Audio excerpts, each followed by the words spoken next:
the numbers have slowly kind of slowed down as far as who is joining, as the number of people are joining. So I think we can go ahead and get started. Ms. Manigo, one more thing I will say, just as a reminder, so in case you came in after I said it, I am recording this. So no names of participants, attendees shows up on that. Of course, we protect your privacy as much as possible.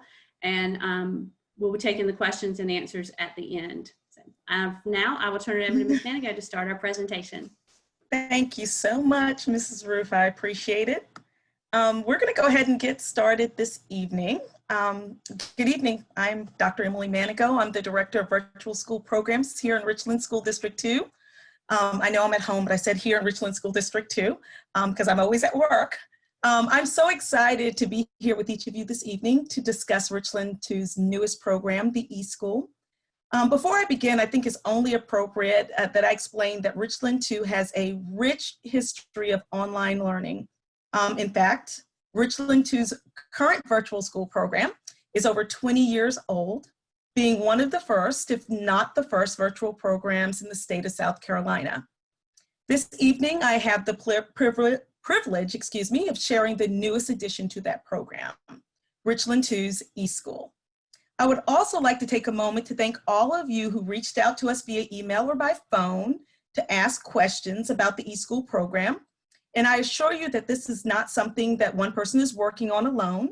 I'm very proud to have several individuals serving on our steering committee, including our Director of College and Career Initiatives, Ms. Mary Page Boyce, our Director of Instructional Technology, Mr. Chuck Holland, and our virtual school lead teacher, Mrs. Erin Armstrong.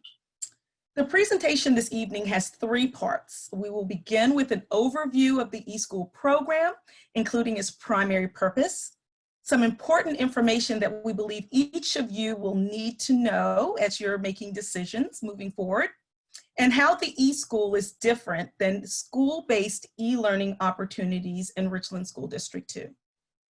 After that, we will review some of the most frequently asked questions regarding the eSchool program that we've received over the past few weeks. And at the conclusion of the presentation, you'll have an opportunity to ask me questions. So as Mrs. Roof said, please add your questions to the Q&A section of the Zoom meeting because the more questions you ask, the better and the stronger this program will be. Please know that during these unprecedented times, we as a district are still working to answer a lot of questions. If I am unable to answer any of your questions this evening, I assure you that I will follow up once additional information is available. So let's begin. I am absolutely sure that the most important question that each of you has is exactly what is Richland 2's eSchool program? Well, this program is designed to provide online instruction to students in grades K through 12. In the midst of the COVID-19 crisis, the idea of the eSchool developed due to the number of parents who reached out to the district explaining that they would not allow their student to return to school for the 2020-21 school term under any conditions due to underlying medical conditions that make face-to-face instruction too risky. That stated, the target audience for this program are those for whom the student or members of the student's household has a medical concern which makes face-to-face instruction dangerous, not just in the short term, but also in the long term. Priority will be given to families who fall into that category. Additionally, as we continued our development of the program, we realized that we had a lot of families who have students who thrived in the online learning environment and appreciated the flexibility of the virtual learning environment. Some of these students are already being served by our homebound services, and some are being homeschooled. Richland 2 wants the eSchool program to also support those families, provided space is available. So let's talk about a few important facts about Richland 2's eSchool program. First, students are still assigned to their zoned or assigned school, but transfer attendance and administrative oversight to the eSchool program during the 2020-21 school year. During the school term, students who transfer their attendance are technically still assigned to their zoned or assigned school to make an easier transition back during the 2021-22 school term if families decide to do so. The student's zoned or assigned school may continue to support students in some ways, but primary oversight will rest in the staff and the R2e School program. Number 2, families commit to R2e School for the duration of the 2020-21 school year. Resources must be allocated to support Richland 2's eSchool program, as well as all of the other options available to our families through the student's homeschool. For that reason, it is important that families agree to stay in Richland 2's eSchool program for the entire school year. Third, students will have a prescribed schedule with mandatory attendance expectations. This is necessary to ensure that teachers can monitor student progress and provide intervention in learning. The schedule may not look like a traditional schedule. However, students will be expected to meet as assigned. Beyond the 2020-21 school year, students will have an opportunity to participate in competency-based learning programs. Competency-based learning is an instructional approach that transitions away from seat time requirements to allow students to demonstrate mastery of learning in order to complete courses and to receive credit. Many successful virtual programs have aspects of competency-based learning embedded in their structure. It is our goal that R2e School move towards that end. So another very important question that we've received over the past few weeks is, how is R2e School different than school-based e-learning? Well, the major difference is the commitment to the eSchool program for the entire 2020-21 school year. Both programs will have highly qualified instructors and students will be expected to meet South Carolina Department of Education and Richland 2 curriculum standards and expectations. As stated earlier, the major difference is that students will commit to the Richland 2 eSchool program for the entire school year, and teachers who work with these students will have a similar commitment. Over the course of the 2020-21 school year, students may also have an opportunity to experience competency-based learning as we prepare for the 2021-22 school year. Now, for many families who are just not comfortable with their students being in school this fall, but believe that they should transition back to their home schools in the winter or spring of 2021, the school-based e-learning may be the best option, as opposed to Richland 2's eSchool program. So what does a typical day look like for students in Richland 2's eSchool? Well, on this slide, you can see an idea of what a typical day's experience might look like for a student at each grade level band. Please note, these are proposed percentages of daily activities for students, and this may vary based on the individual needs of each student. This information is an approximation based on best practices for student learning and will be adjusted as necessary once students are enrolled in the program. Ultimately, our goal is to provide a structure that is rigorous enough to ensure student learning with the flexibility that is also important in a virtual learning environment. We also have a goal of encouraging student agency or ownership of learning. So for example, if you take a look at these 3 pie charts and look for the parent assisted section, that's the section on the first 2 pie charts that's in green. There you will see an approximate percentage for elementary and middle level students, but not for high school students.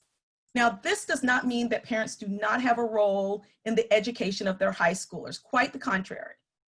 However, we do expect most high school students to take ownership of their learning and to work with their instructors to support their learning. Whereas elementary students and middle level students may need more support from home.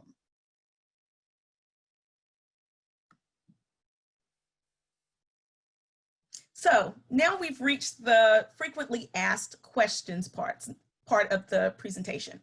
And these questions are the most asked questions that we've received over the past few weeks regarding Richland 2's eSchool program. Okay, so first, daily schedule. Will there be a daily schedule of classes and will attendance be taken? Well, yes.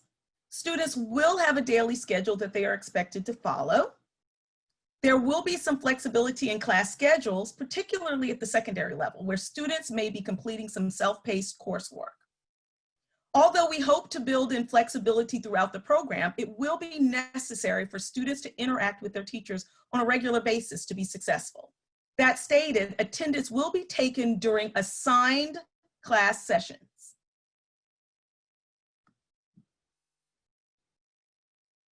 Advanced coursework in college career preparation.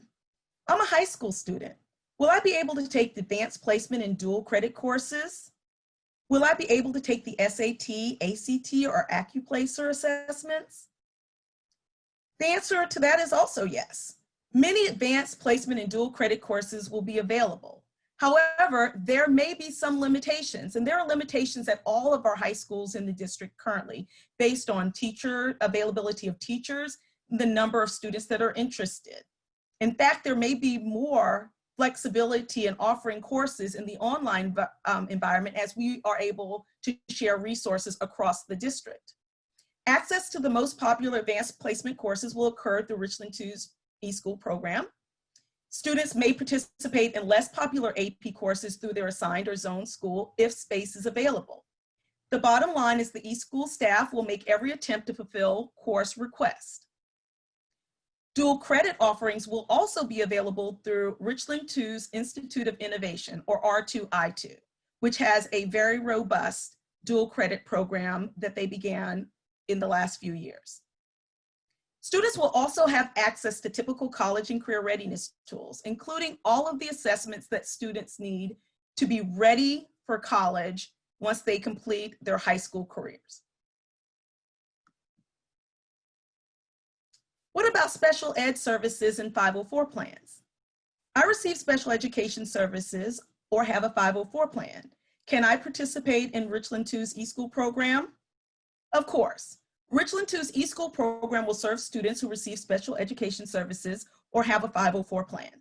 Each student will be evaluated to determine if Richland 2's eSchool can serve their needs.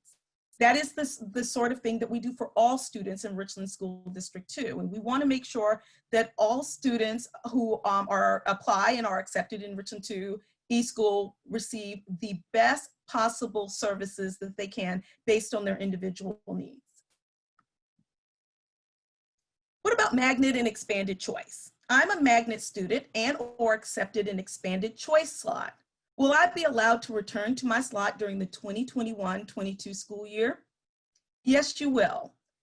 Magnet and expanded choice slots will be held for the 2020-21 school year.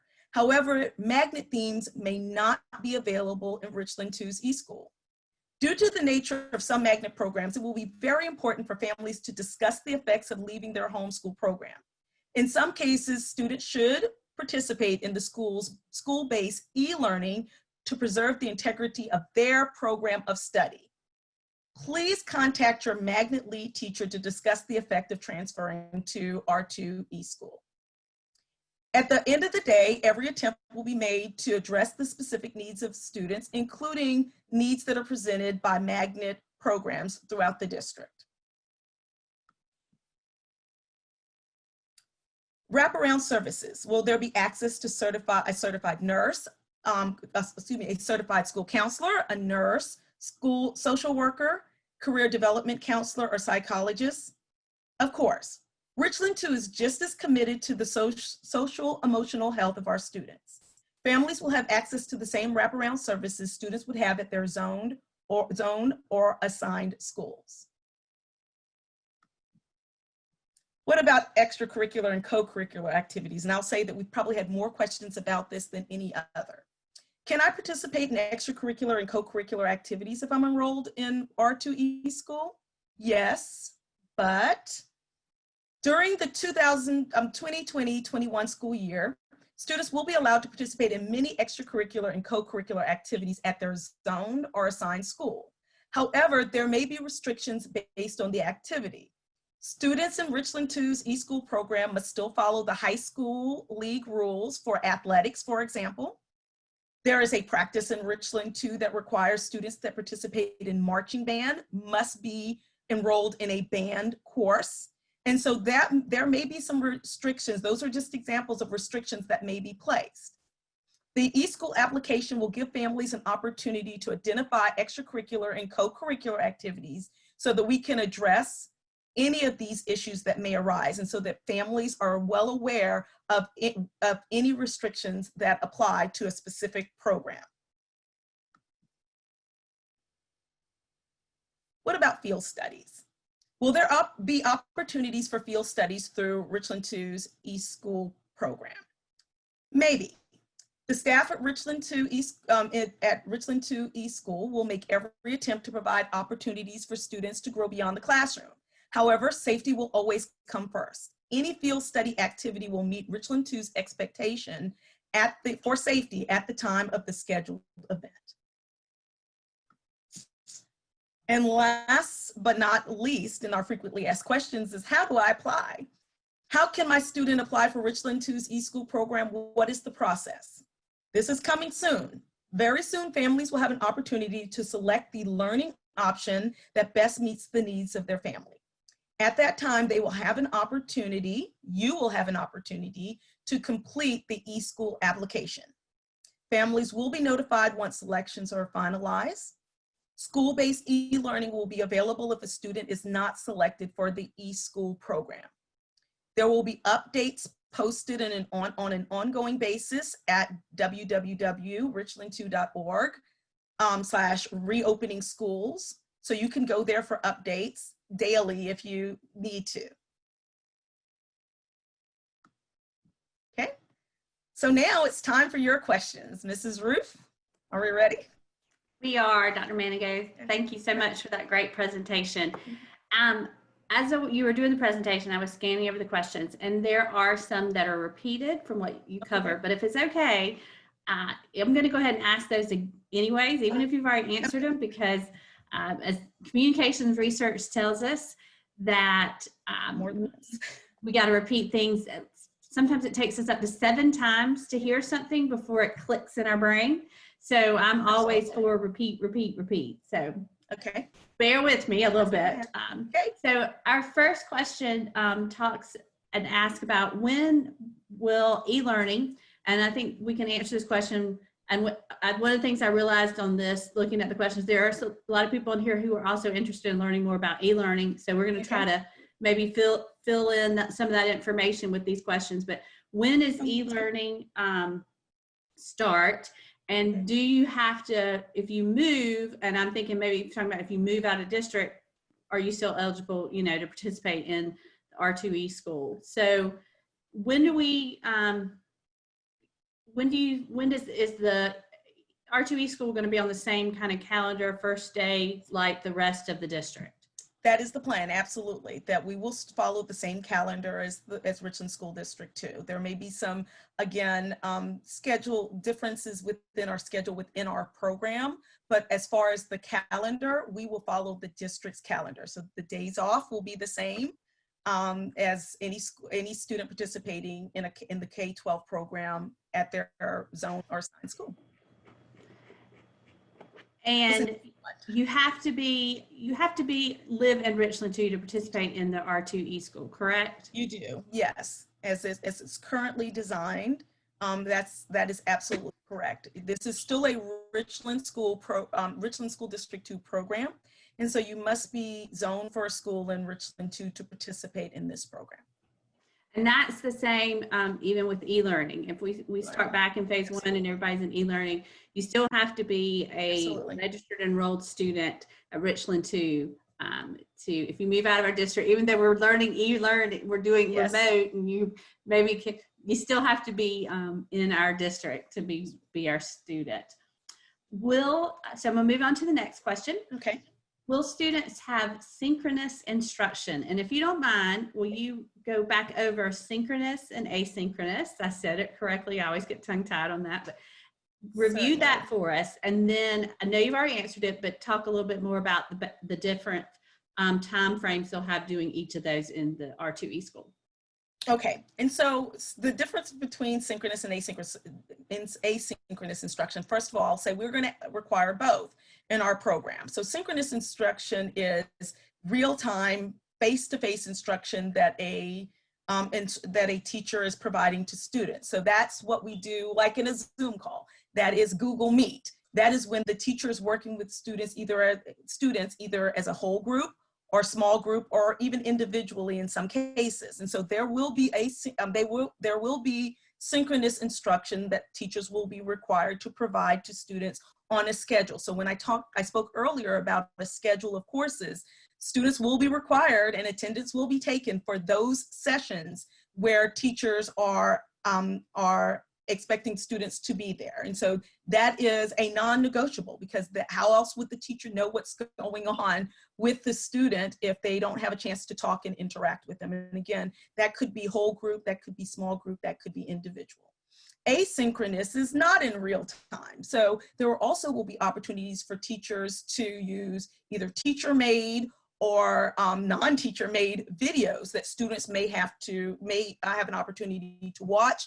There may be assignment. In fact, we encourage an assignment to be attached to any activity that the teacher assigns through a video. And so those will be times that students will be practicing either guided or independent practice. So embedded in the pie charts that I showed earlier, throughout each of those pieces of the pie chart, with the exception of the parent assisted, although there may be an asynchronous video that a teacher may ask us, a family to watch, a parent with their student to watch and to complete some activity, there are pieces of synchronous face-to-face and asynchronous not face-to-face instruction that will be required. And I think if it's okay with you, Ms. Manigat, Dr. Manigat, I'm going to stop sharing your screen. Yes. So that way, maybe instead of seeing us as little tiny squares, they can see us as a little bit bigger talking heads. That's good. Kind of try to keep this light and like a conversation. And our next question is about what teachers will be teaching the classes. So will like second grade teachers teach second grade? Yes. Or also, where are the teachers selected from, since they're not at their school? So they were the only teachers currently that will be able to apply for Richland 2's eSchool program are current Richland 2 employees. So as we're pulling students out of the school, there will likely be the ability to have smaller class sizes at the school, and we will pull those teachers from our current staff. So they will all be highly qualified, certified teachers that already work in our districts in Richland 2. And so as we are working, we're still in the process of working with HR. In fact, I had a phone call right before this meeting with HR to discuss our process, and we're going to be meeting tomorrow to work through those. But teachers in our district will apply for those for the program, and of course, we're looking for instructors who thrive in, just like some students thrive in the online virtual environment. We're looking for teachers that really thrive in this environment also. And we know they're out there, because we announced that we were doing the R2e School, I got emails from those teachers, and I sent them over to you. So we know they are out there for sure. Tons. And I will also say, I think this is a good point just to also add, and I think we've tried to say this a lot in school board meetings. We've spent this summer, we had a quick deployment of e-learning. I keep saying to parents when I have conversations, we went home on a Thursday expecting to be in school on a Monday, and we were not. Sunday afternoon, we learned we would not be in school, and we've not been in a face-to-face setting since then. So that was really rapid deployment, and as great as the technology access in Richland 2 is, this is totally different. This was something that was entirely unexpected. And so Mr. Holland, and I don't know if he's on the call this evening, Mr. Holland and his team in instructional technology have spent the entire summer training teachers, and there's really three things that we look for: designing for e-learning, and the eSchool teachers that we hire are district employees, so this was a mandatory training session, designing for e-learning, managing for e-learning, and best practices in e-learning.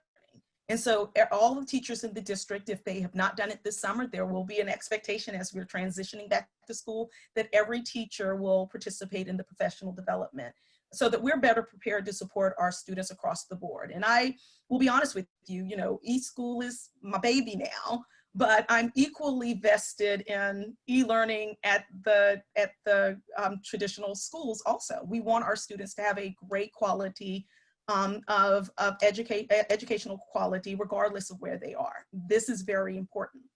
And so I think there were some lessons, we took the lessons learned from the experience, and I think we're going to be better coming out on the other end. So I do want to reiterate that regardless of whether you're doing the eSchool or you're doing school-based e-learning, there is an expectation that students will learn this fall, continue to learn this fall. And I think there's been a couple of questions and a few chats that talk just about that topic. So we'll stay on there for a little bit more. I want to add that there will be more structured e-learning. And again, we're help everybody remember two different things here. We have the R2e School, which is the virtual school. And then there's e-learning at your child's zoned or assigned school.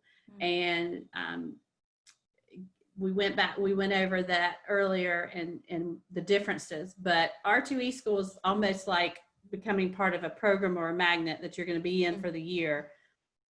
E-learning is right at your school with your teachers, that if you go back to school, you may end up having face-to-face. And the e-learning that will happen at the schools, we're calling it e-learning through your schools, that will have a lot more structure than we had at the end of last year.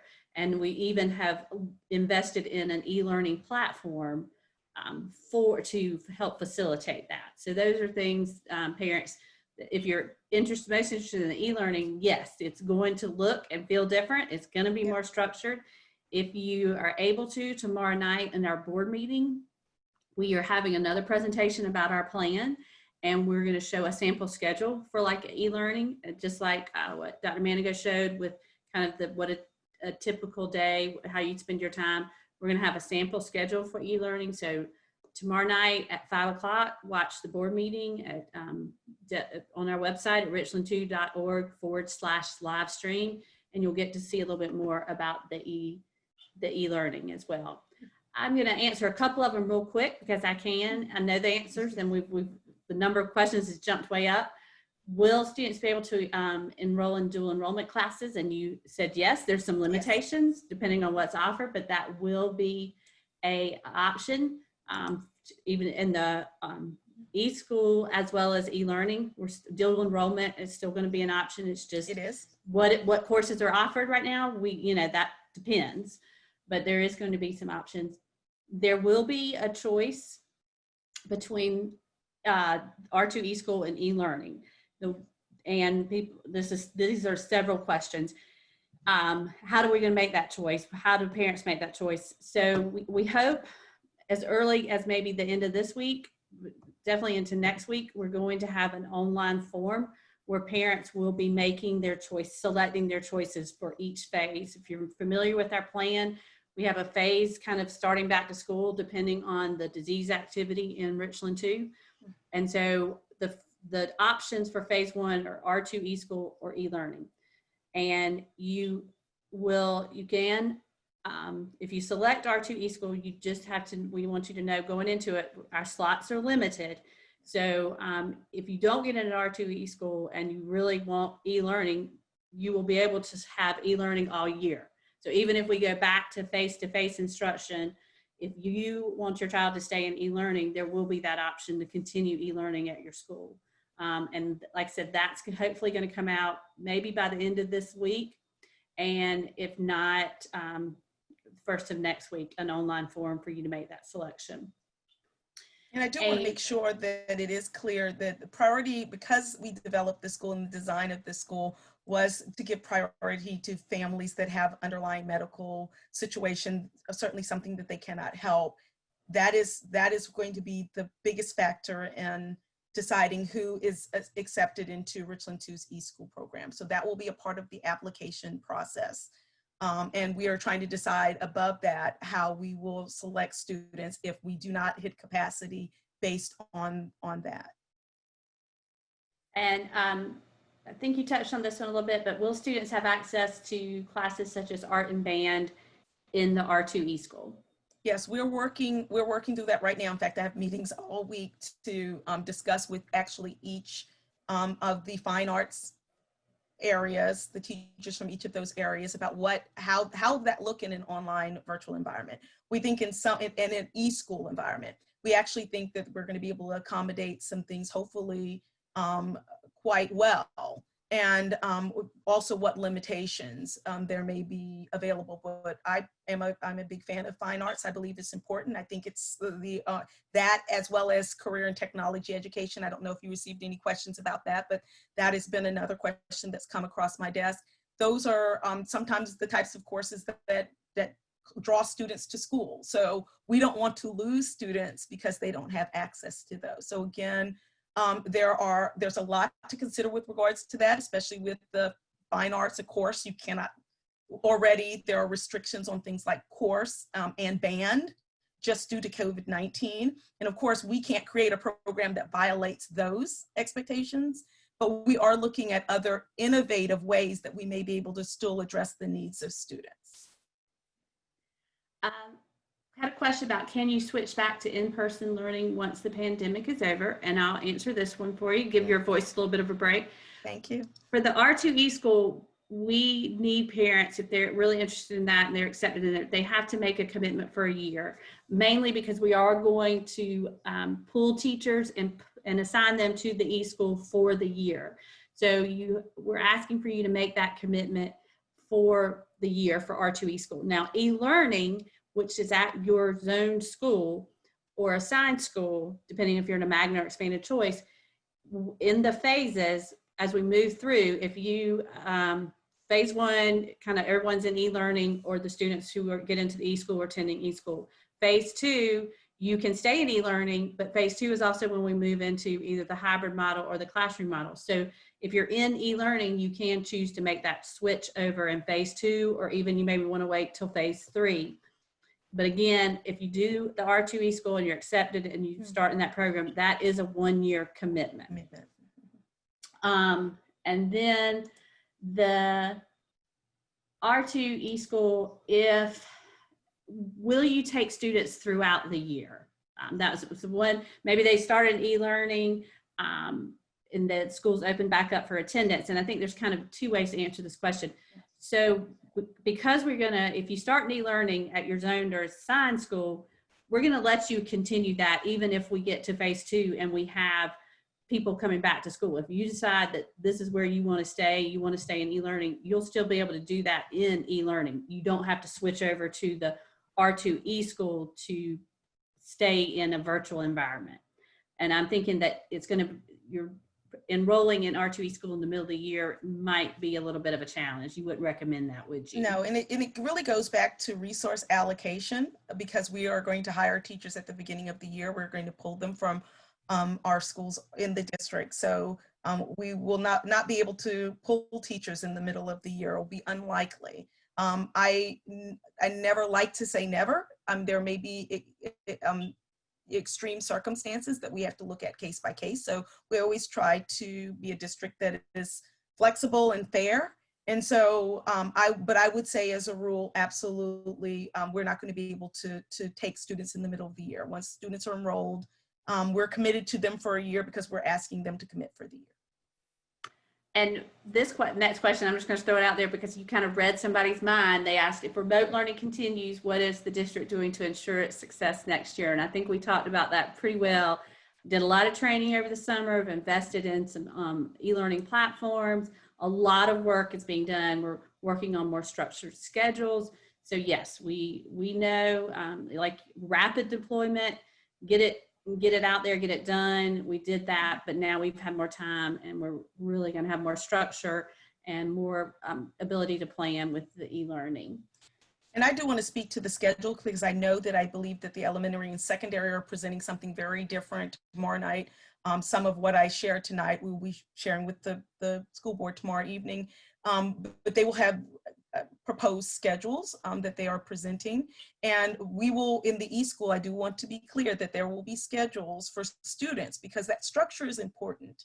And we all know that just in our person, we're adults and we need structure in our life to make sure that we hit our marks as we should. And so that is something across the board. It was a part of the State Department recommendations, but it's also something that it didn't take the State Department to tell us that. We had this discussion as early as late March, early April about how to do that, but we really were focused on a lot of grace with students and not knowing, knowing where some students were and trying to really be fair to all students. But as we're coming back into the new year, regardless of whether you're doing school-based e-learning or Richland 2e School program, the standards that we had pre-COVID-19 are the standards that we plan to have for all of our students.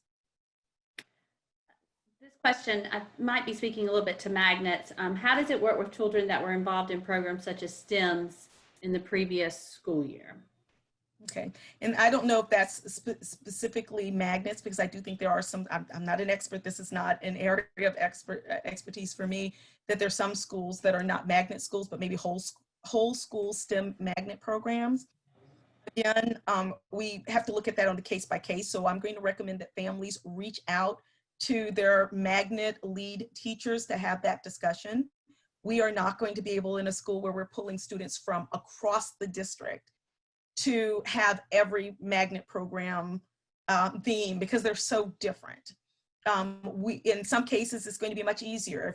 If you're an academic magnet and your focus is on getting students to getting to an AP course, we can manage that. But if you're in one of the magnets that has a specific theme, or where, for example, I don't want to call out any magnets, but I've had several discussions about them. That's why I'm saying, please reach out to your magnet leads. There are some magnets where they have a very rigid progression. So as a 9th grader, you must do this. As a 10th grader, you must do this. In those cases, what we have discussed at our level is that those students probably will be best served through, if they want to stay in those programs, through the school-based e-learning option, because the schools will do everything they can to make sure that they are hitting those pieces in a way that we're not going to be able to with pulling students from across the district. Will all honors and AP course selections be offered in this program? We hope so. We're not, we won't know that until we know our student numbers, but it will be, one of the things that we're hoping to do is to offer all levels of honors and I would say the most common AP courses. So we have a lot of AP courses that are only offered at one high school in the district. Those programs we may not have the staff to sustain. But what we intend to do is to look at that student and see if we can work their schedule, so maybe they can participate in e-learning at their zone. So if this is a course that they would have had and had an opportunity to work with at their zone or home school, we will work with the school to set their schedule so they could still participate in that. But really, that is a question that cannot be answered until we know we have our student enrollment. And at that point, I think the good part of this is, as we're looking at eSchool and we begin to sit down with families to look at student schedules, if there is anything that's creating heartburn, there is still the option of the school-based e-learning. What I will tell you as a long-time high school teacher and administrator, there are a lot of courses that students just can't fit into their schedule. And I do think that the eSchool will offer some flexibility with that, because we will be able to, or we hope to, that students don't have to be sitting in a classroom where their first period conflicts, the course that they're scheduled for conflicts with another first period class. So there should be some flexibility. The only thing I can promise is we'll do everything we can to accommodate parents. And if we cannot, then we want parents to exercise the option that best meets their students and family needs. What will be the outcome for students who are not enrolled in R2e School, in parentheses, if there's no medical condition present? So I'm thinking here, depending on the numbers and the number of applications, even if you don't, so we let all the students who have the medical conditions are in, you still may have some slots for other families. And so there's still a chance that you could get in. And you and I were just talking before this About how to about do the this. whole application process, and we're getting that worked out. But so if a parent, so go through the application process and the student isn't able to get into R2e school, then the outcome, as I see it, is that you'll be in e-learning, because everyone will be in e-learning in phase 1. And then you have that option as a parent to keep the e-learning throughout the year, the e-learning at the school, the assigned or zoned school. And that's one of the things that, in planning for going back to school this year, we wanted to make sure this pandemic is not going away overnight. And while the ratings by DHEC may say we're down to a medium disease activity or low activity, some parents may still feel like it's just not right. They're just not ready to send their kids back to school, and we understand that. And so for this year, we're not looking out beyond this year, but for this school year, 2020, 2021, you will be able to be in e-learning. There will be some type of virtual option if you don't get an R2e school to keep your child in e-learning for the remainder of the school year, regardless of what phase we're in. So hopefully that helps clear that up. And that same kind of question, when we transition to phase 2, e-learning is not going to stop. Even if you don't get into R2e school, we're going to keep e-learning going as long as we can, and we plan on keeping it going for the full year, even if we're back to a more traditional model for this year, because we know this is like I said, this is going to take some time for people to get their comfort level. Okay, I'm ready to send my child back to school, even if we're basing it on the DHEC guidance. So the plan is, as we have it, and again, this is still a draft plan, but the plan right now is that's how we would keep e-learning through all phases. Our classes 5 days a week for 7 hours. And so how will this be broken down for elementary schools? That's an R2e school question. Okay. And so I'm glad that question was asked. I mentioned earlier that the elementary and secondary directors are presenting tomorrow evening set schedules. At this time, particularly for elementary, we're hoping to follow a similar schedule to what will be presented tomorrow. I actually met with the elementary team, folks from the elementary team last week. And so that schedule will meet what the elementary team believes is minimum standards for the amount of minutes that a student must have for ELA and for math and for science and for social studies, as well as related arts. So we're planning to build in all of those pieces in Richland 2's eSchool. I don't have the schedule finalized quite yet. The elementary team, and this would go for middle and high also, although there will be more flexibility. Once we determine the students that are in, we will have those schedules finalized for parents to look at, but there will be a minimum amount of time that students will be expected to be in synchronous instruction. And yes, the discussion is that this needs to look, although the students will be at home, like a full day schedule. So we think that's very important to ensure that learning continues. The next question was, when will information about the e-learning at schools be given out, or will we talk about that? We talked about that some since that question came in. Again, also I want to remind everyone that the presentation tomorrow night at the board meeting, we will stream live, richland2.org/live stream. Please watch that. And then we will continue to put out information, and as we develop our plans and build the plans for e-learning, continue to help explain that to parents. So keep checking the website, make sure you're getting my emails and all that good information, because we will, especially as parents are starting to make those choices and have to make the choices fairly soon, we want to try to get out as much information as we can. Just know that some of this is still a little fluid, because things are changing daily still. And so we're working through it just as quickly as we can, but we're trying to answer and help people understand what it'll look like. And tomorrow night, Nancy Gregory and others with the academics department will be talking about e-learning. I think they'll certainly more knowledge about it than I am. How are classes assigned?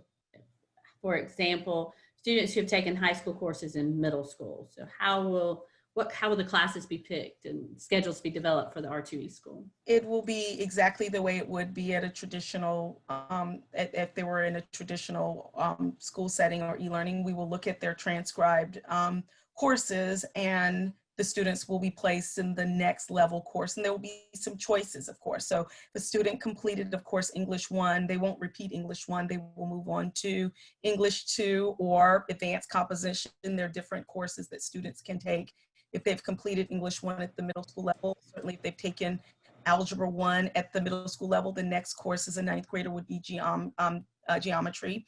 And so there will be no difference in the expectation. Without exception, a Richland 2's eSchool program will offer courses that students need to progress to the next grade level. One of the questions coming up, Dr. Manigo, is to go over the difference between e-learning and the R2e school again. So if you don't mind, I'm going to get you to share your screen again and go back to that slide. And while you're getting that, I'm going to answer a couple of the questions that I can without needing your expertise. So is e-learning only for students with underlying medical conditions? The answer is no. The number preference will be given for the R2e school for students who have the medical conditions who most likely cannot come back to school this year because they're at higher risk than most other students. So no, that's not a requirement. It's just only with the R2e school. Preference will be given to those families to start off with. And registration for the R2e school, as well as when you're choosing the models, could come out as early as the end of this week, maybe, and hopefully no later than next week. So that was one of the questions. A lot of questions. When do we sign up and when is the deadline? And again, a lot of this hangs on kind of the plan being finalized, and we're close. But so we think as early as the end of this week, and if not, by then, first of next week. So now Dr. Manigo is going to go back over the similarities and differences about e-learning and R2e school. Okay. I hope that screen is showing. It is. You were good. So the major difference between school-based e-learning and the e-school is really specifically connected to students' commitment to the program. If a family is interested in their student being in the e-school, first of all, we are prioritizing students, families for whom a student themselves, the student in question, the student that is applying to the e-school has an underlying medical condition that makes going back to school under any condition this year risky. And so there is no talk about a hybrid or going back in the spring. Students are committed for the year. That's really the major difference between the two programs. Both will provide online virtual instruction to students. Both will have schedules. Again, the teachers that are assigned to Richland 2's eSchool program will be for at least this year assigned only. They will only to the eSchool program. There may be some exceptions, by the way, to that, the way it would be at the high school level for singleton courses and electives. But for the core curricular classes, students will have a highly qualified instructor that is assigned to the eSchool. So in cases where you, as a family, might want your student, if things like I've been saying, if a vaccine drops out of the sky, and things suddenly get better, and you feel like your student is able to go back to school in the spring, then school-based e-learning would probably be fine for your family. I think one of the things that may be important as we're building this program for families to understand is that this will not go away after COVID-19. We actually have been talking about developing an e-school in the district for almost a decade. COVID-19 just fast forwarded things for us. But we have talked about this because we do have a lot of families that need that flexibility of virtual learning. We also have families who are already homeschooling their students. And so that's the major difference. Please remember in later phases as design, and that the e-learning, school-based e-learning will have that opportunity to go back as a hybrid. We will not, for the e-school, students are committing for this year because their family has deemed that this is what's important for them. I don't know if that answered the question. I hope that it did. Yes, and then also, I got a text from one of our helpful assistants on this call with us, and wanted to say that one difference is that if school-based e-learning goes back into the hybrid. So if you're in e-learning and we move into phase 2, and some students start returning to class, quote unquote, at school, and they come out of e-learning, you may end up, but you stay in e-learning. That pool of students in e-learning is going to get smaller and smaller, and we may even, as that happens, maybe pulling students from multiple schools to accommodate. Again, all this is really fluid, so that whereas if you're in R2e school, because you're making a 1-year commitment, you're in there with those same group of students all year long. Yeah. Good point. Thank you, Miss Mary Page Boyce, for that help. Thank you. So here's one question that I don't know how to answer, but I know you do because you've been talking with the right people. Okay. This parent is interested in knowing what type of services would an e-school nurse provide to students learning from home online. So how will our school nurses be used by the R2e school? So there are a lot of different possibilities. If a parent reaches out to us and says that their student is in need of some consultation, that nurse may, just like they would be at a school, may be called to address a concern that a parent has. You know, they're not replacing a doctor, of course, but the sort of things that they would normally do as a school. If you were asking questions, I know that some of our nurses have answered questions about school shots and immunizations and that sort of thing. So if a parent has a question about that they would typically ask a school nurse, they would be available to answer those. I think this is a good time to kind of toot the horns of not just of our nurses and our social workers and psychologists all throughout the spring. Even in the midst of COVID-19, our nurses, our social workers were getting in there when we could not find kids. We're getting in the cars and going out to try to find these kids, especially kids who had medical issues that the nurses usually dealt with. And if teachers could not contact that student, we recorded all of this in a central location, and that nurse at that school might have been notified. So please know that our nurses were busy at work in the midst of everything was going on this spring, getting in their cars and going to support our students and their families and to check in on them. We're coming up on an hour and I still have lots of questions. So I'm trying to scan through and find ones that are similar and answer the most popular ones, and just know that we have so many people who have hung in here with us. And so we'll keep answering questions for a little bit longer. And if we don't get to every single one tonight, because I hate to keep anybody much past an hour, I know that Dr. Manigo and I will work. We get records of all these questions and we'll work to get those answered for us. The one question, Dr. Manigo, is how many students do we think we'll be able to accommodate? This is all about applying, so I'm going to ask several of them together. How many do you think we'll be able to accommodate? Kind of how is that selection outside of the medical conditions going to be made? And then how long will this application process take? Okay, we're still working through a lot of those questions. Yes. That was one of the reasons why I put them all together. So I was like, yes, we're working pretty much all of those questions we are still working on. And when as Ms. Ruth talked about the process at the end of this week or beginning of next week, we will have those questions answered by that time, and all of that will be presented to parents at that time.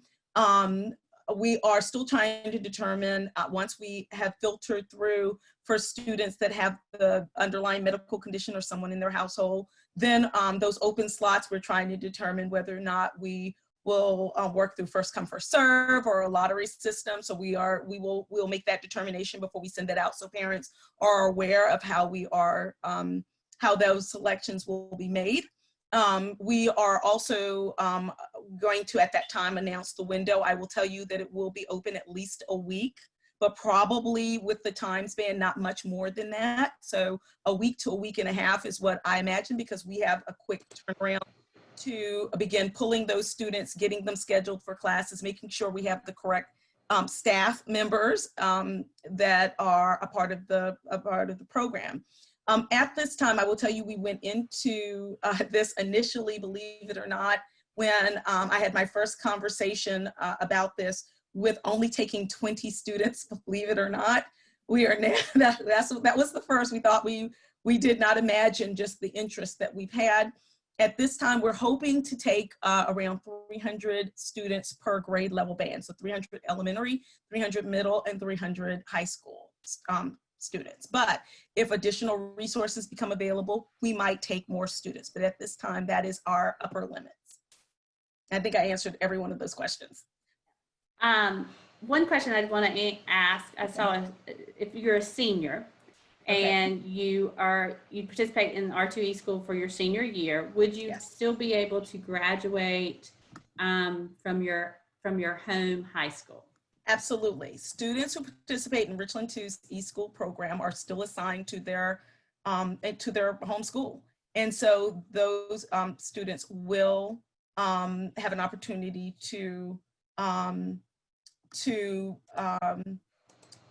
participate in graduation ceremonies. If, again, vaccine falls out of the sky and there's a prom, there will be, if there is a prom, students will be allowed to participate in their prom. I know I taught high school for many years. Those are the real important things. And so if any of those events, students will be allowed to participate. Now, I do want to be clear, just as I said earlier, with athletics and co-curricular and extracurricular, there always has been requirements that students have to meet in order to participate in things like the prom and graduation ceremony. So students in the eSchool still have to meet those requirements and expectations.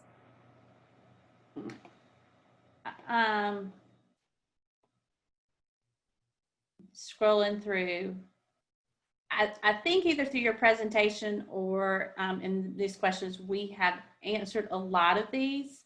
So we've been on here an hour, and so I don't want to hold anybody on any longer. You have your contact information up here. So if I did not get to your question, please don't hesitate to check out our webpage, richland2.org/reopening schools. And there is now a link on that page to the R2e School. Again, continue to check that page for updates. And you can also email, if you have specific questions about the R2e School, you can email Dr. Manigo at the email address on your screen. Thanks so much for joining us tonight for this information session on the R2e School. The video portion is now coming to an end, so we're going to stay around for about 10 minutes over in the chat area of the YouTube Live Premiere section of the page, and continue to answer questions via the chat. So feel free to stick with us and send us your questions in the chat. The video stops here, but the chat will continue for about another 10 minutes. Thank you so much for joining us.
We're now going to wrap up our chat, and we really appreciate you joining us. If you would like more information, please make sure you visit the R2e School website, which you can get to by going to www.richland2.org/reopening schools. You can also email us at vs-info@richland2.org. Thank you again for joining us.